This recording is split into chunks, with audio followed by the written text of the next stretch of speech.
আজকের কবিতা সুকুমার রায়ের গন্ধবিচার।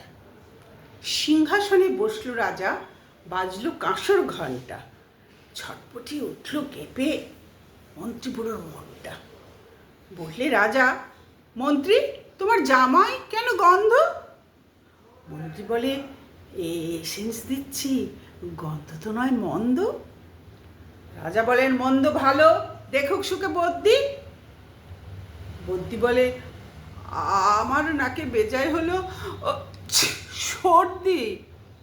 রাজা হাঁকেন, বোলাও তবে রামনারায়ণ পাত্র। পাত্র বলে, নস্যি দিলাম এক্ষুনি, এইমাত্র। নস্যি দিয়ে বন্ধ যে নাক, গন্ধ কোথায় ঢুকবে? রাজা বলেন, কোটাল তবে এগিয়ে এসো, শুঁকবে।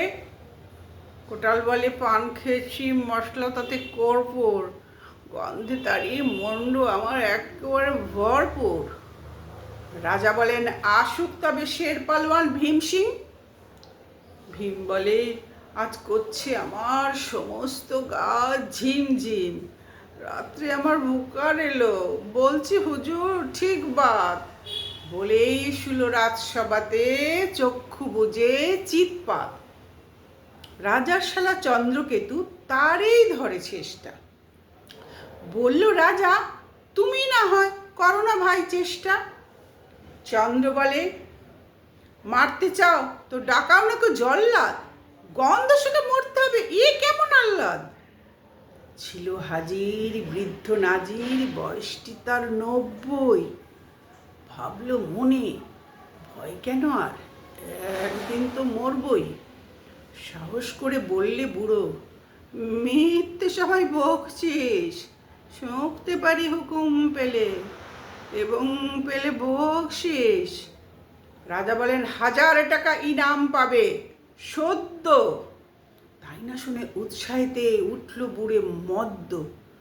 জামার পরে নাক ঠেকিয়ে শুকল কত গন্ধ। রইল অটল, দেখল লোকে বিস্ময়ে বাগবন্ধ। রাজ্য হলো জয়, জয়কার বাজলো কাঁসর ঢক্কা। বাপরে কি তেজ বুড়োর হারে, পায় না সে যে অক্কা। ভালো থাকবেন।